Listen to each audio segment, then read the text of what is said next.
नमस्कार, सत्यदर्शन न्यूज मध्ये आपले स्वागत आहे। मी पायल शहा। एक नजर टाकूया आजच्या ठळक घडामोडीवर। सोलापूरसह राज्यात वादळी वाऱ्यासह मुसळधार पावसाचा इशारा।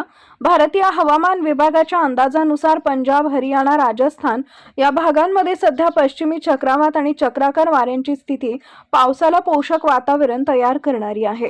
उत्तरेकडील राज्यांमध्ये बहुतांश ठिकाणी पावसाची हजेरी आहे।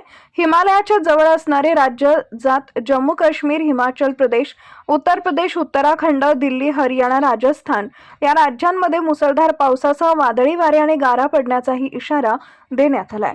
याचा परिणाम महाराष्ट्रावरही होणार असून पुढील 5 दिवस महाराष्ट्रात विजांच्या कडकडाटासह मुसळधार पावसाचा इशारा देण्यात आलाय। आज सोलापूर, धाराशिव, लातूर, बीड, परभणी, यवतमाळ, चंद्रपूर, गडचिरोली, गोंदिया या जिल्ह्यांना पावसाचा येलो अलर्ट देण्यात आलाय। जालना, संभाजीनगर, हिंगोली, नांदेड आणि भंडारा या भागांमध्ये हलक्या पावसाची शक्यता आहे। तर मध्य महाराष्ट्रात पुणे, नगर, सातारा, सांगली, कोल्हापूर जिल्ह्यांमध्येही हलक्या पावसाची हजेरी राहणार आहे।